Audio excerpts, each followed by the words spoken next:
Welcome back to Texas Weather Live. I'm Kylie Capps, joined this afternoon by Aaron Hoot, our local arborist and tree expert. Aaron, thanks for being with us today. Of course, happy to be here. These conversations have been so important over the last few weeks as we've been dealing with this new springtime season. We've had a few rounds of storms that have impacted a lot of folks' yards. But the other part about the springtime season is a lot of people are starting to look outside, noticing that things are starting to green up, and they're ready to start maybe some springtime planting. But what I want to talk to you about this afternoon are maybe some tips and tricks when it comes to planting trees specifically, kind of what to look out for maybe whenever you're doing your shopping, maybe some pre-care tips in order to make sure that the soil is ready, but also after your trees are planted, how do we make sure that they're going to survive each season? So talk to me first about maybe that pre-planting prep that a lot of folks are starting to do. Yeah, so obviously you want to select a good location. Planting a tree is a good amount of sun out in the open, not directly underneath another tree because it'll grow crooked or phototropic, as we say.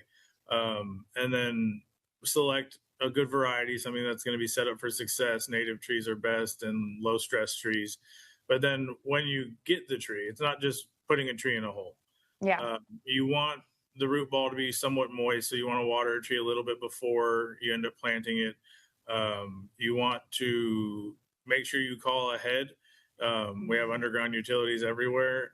You need to call 811 and have them mark any important utility lines in the area you're going to dig.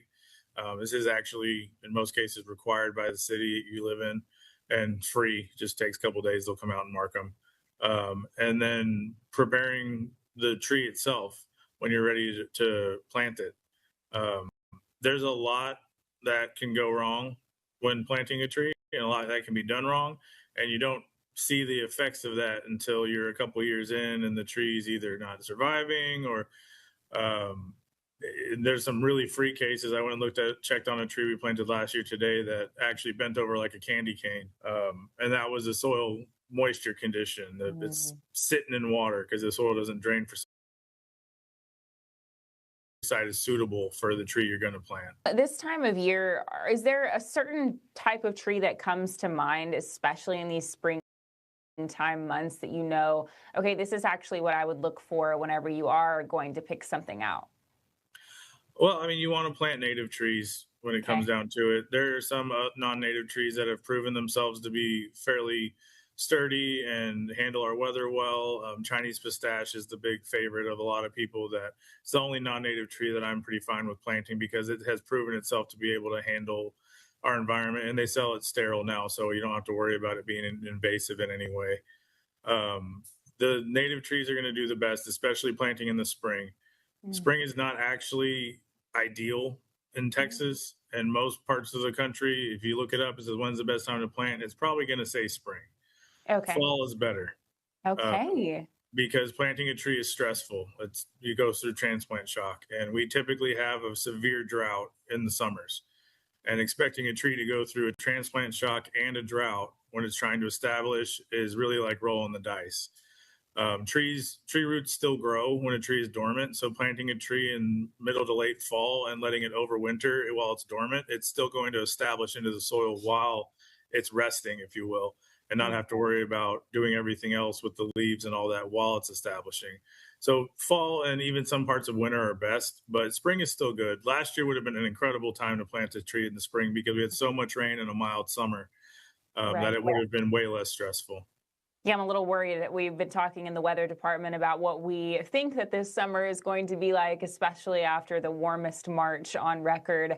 Yeah, I'm a little nervous for that. Okay, so let's backtrack a little bit. So we've picked out our tree, we've brought it home. What do you do next? I mean, I assume we start to dig. What are some tips maybe for that initial hole that we should be looking for? The two most important things are do not dig a hole deeper than the tree's root ball. Trees do not want to be planted deep in the ground. It is a very common misconception that trees grow deep roots. They do not. They grow shallow lateral roots. If you imagine a wine cup sitting on a dinner plate, the dinner plate is the root system.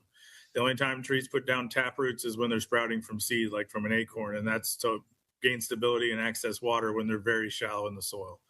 If you plant a tree too deep, it's going to strangle itself and suffer from fungal issues from the roots growing up and wrapping around the trunk and the trunk being too moist. So too high is better than too deep. So you want to dig a hole no deeper than the depth of the root ball, and you want to dig it wider than the root ball. You don't want a hole that fits the root ball perfectly. You want it wider so that you can disturb the soil and replace the soil outside the root ball. And that's especially important in North Texas because we have such heavy clay content in our soil that it's very hard for roots to grow, especially young roots, to grow through clay soil. So the wider hole allows you to replace, and it's important to replace the same soil that it's there. Don't necessarily throw in a bunch of new topsoil or something. Put the soil back that you dug out of the hole. And because it's disturbed now, it's not compacted, and you gently compress it while watering it to remove air pockets to make it loose so that those roots have something easier to grow through as they start to spread from the root ball. And that makes so much sense. A hole 2 to 3 times the size of the width of the root ball and no deeper than the root ball is very important. And honestly, I had no clue. I figured that the tree's root system grew more laterally than deeper just because of some of the damage that we have talked about at my home whenever we did have one of those big storms. I mean, the roots for these old oak trees, they were underneath our patio. That's how far they had grown. Okay, so we've taken the tree home. The hole is now dug. How do we prepare the actual root ball itself? So this is the other most important part that gets overlooked and not done correctly. There's 2 types of trees you're going to get. You're either going to get a container grown tree or a ball and burlap tree. Ball and burlap means the tree was grown in the ground and then cut out of the ground. That tree is going to have burlap and wire wrapped around the root ball to hold it together because it was pulled up out of the ground. You can't leave the burlap and the wire on.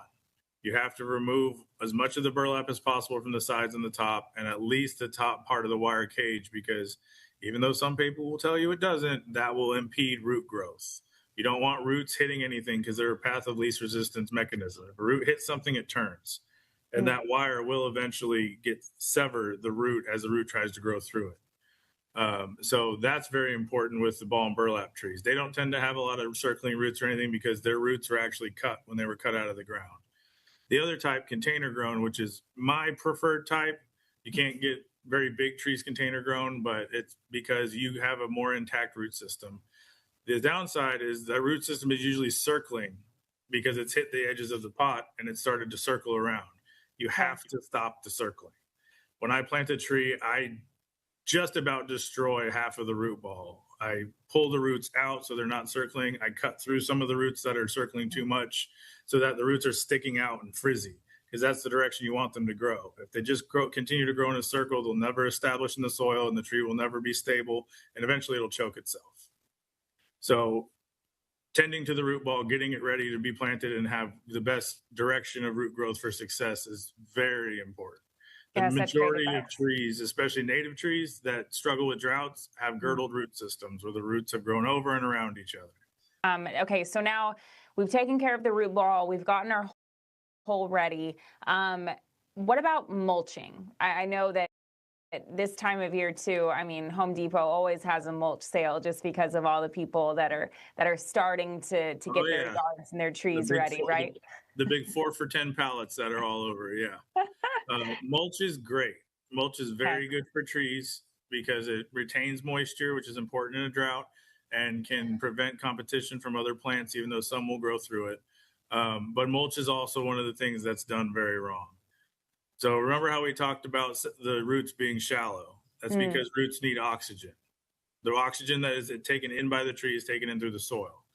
If roots are buried too deep, they will grow up to get to the oxygen. So if you pile soil or mulch too deep on top of your tree, your roots will grow up towards the surface. That will make them wrap around each other and girdle each other.